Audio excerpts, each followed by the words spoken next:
ಬೆಳಗಾವಿ ಭೇಟಿಯ ಬೆನ್ನಲ್ಲೇ ಮಹತ್ವದ ಬೆಳವಣಿಗೆ ನಡೆದಿದೆ. ಮಹತ್ವದ ಸಭೆಯನ್ನು ನಡೆಸಿದ್ದಾರೆ ಮಹಾರಾಷ್ಟ್ರ ಸಿಎಂ ದೇವೇಂದ್ರ ಫಡ್ನವೀಸ್. ಮಹಾರಾಷ್ಟ್ರ ಗಡಿ ಉನ್ನತ ಮಟ್ಟದ ಸಮಿತಿಯ ಸಭೆ ಮಾಡಿದ್ದಾರೆ.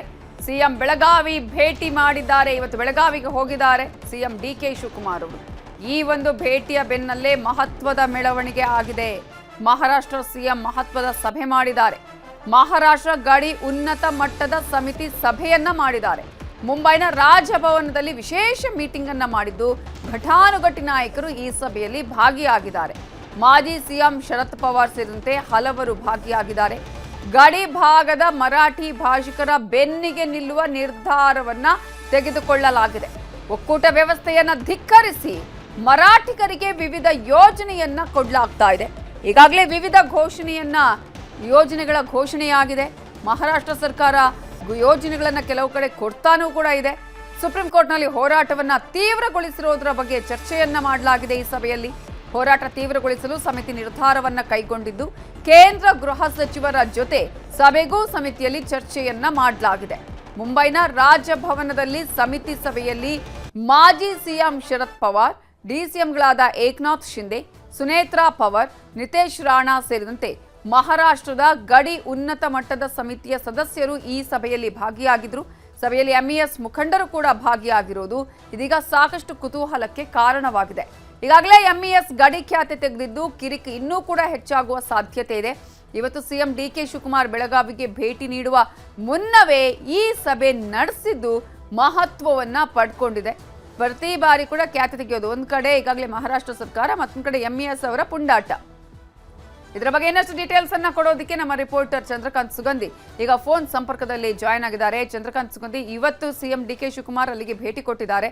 ಆದ್ರೆ ನಿನ್ನೆನೇ ಮೀಟಿಂಗ್ ಅನ್ನ ಮಾಡಿದ್ದಾರೆ. ಮಹಾರಾಷ್ಟ್ರದಲ್ಲಿ ಗಡಿ ಭಾಗದ ಮರಾಠಿ ಭಾಷಿಕರ ಬೆನ್ನಿಗೆ ನಿಲ್ಲೋದು ಸೇರಿದಂತೆ ಅನೇಕ ವಿಚಾರಗಳು ಚರ್ಚೆ ಆಗಿದೆ. ಮತ್ತೆ ಖ್ಯಾತಿ ತೆಗೆಯುವಂತಹ ಪ್ರಯತ್ನಗಳು ಇಲ್ಲಿ ನಡೆದಿದೆಯಾ? ಹಾಗಾದ್ರೆ ಈ ಸಭೆಯಲ್ಲಿ ನಿರ್ಣಯಗಳಲ್ಲಿ ನವಿತಾ ಜೈನ್, ಪ್ರಮುಖವಾಗಿ ನಿನ್ನೆ ಮುಂಬೈನಲ್ಲಿ ಒಂದು ಮಹತ್ವದ ಸಭೆ ನಡೆದಿದ್ದು ಇದು ಸಾಕಷ್ಟು ಕುತೂಹಲಕ್ಕೆ ಕಾರಣವಾಗಿದೆ.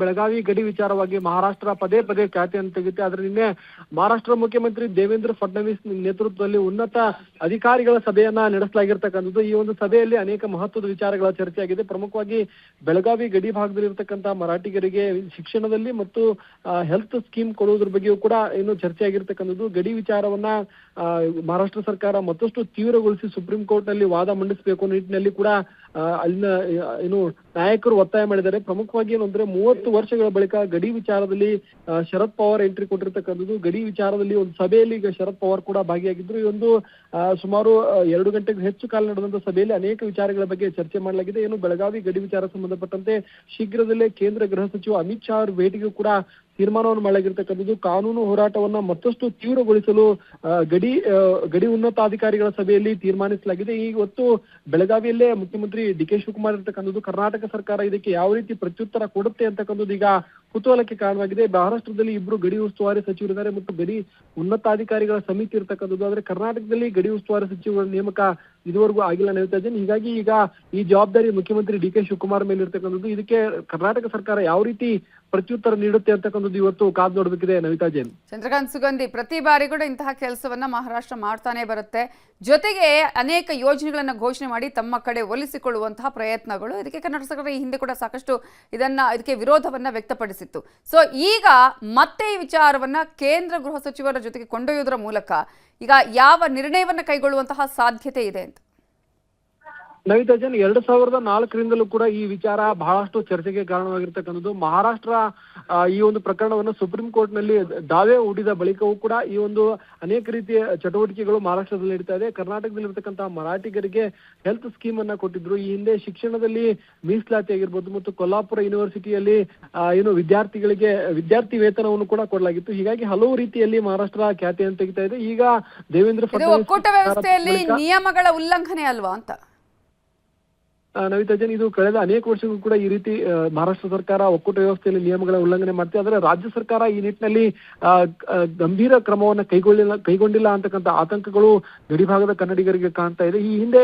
ಇದ್ದಂತಹ ಗಡಿ ಉಸ್ತುವಾರಿ ಸಚಿವರು ಇದಕ್ಕೆ ಪ್ರತ್ಯುತ್ತರ ಕೊಡ್ತಿದ್ರು. ಆದ್ರೆ ಇತ್ತೀಚಿನ ಸರ್ಕಾರಗಳು ಗಡಿ ಉಸ್ತುವಾರಿ ಸಚಿವರ ನೇಮಕವನ್ನ ಮಾಡ್ತಾ ಇಲ್ಲ. ಹೀಗಾಗಿ ಕರ್ನಾಟಕದಲ್ಲಿ ಗಡಿ ವಿಚಾರದಲ್ಲಿ ಕರ್ನಾಟಕ ಸರ್ಕಾರ ಸೀರಿಯಸ್ ಇಲ್ಲ. ಆದ್ರೆ ಮಹಾರಾಷ್ಟ್ರ ಸರ್ಕಾರ ಇದನ್ನ ಅತ್ಯಂತ ಗಂಭೀರವಾಗಿ ತೆಗೆದುಕೊಂಡು ಸುಪ್ರೀಂ ಕೋರ್ಟ್ ನಲ್ಲಿ ಏನು ಮತ್ತಷ್ಟು ತನ್ನ ವಾದವನ್ನು ತೀವ್ರಗೊಳಿಸಕ್ಕೆ ತೀರ್ಮಾನವನ್ನ ಮಾಡಿದೆ ನವಿತಾ ಜೈನ್.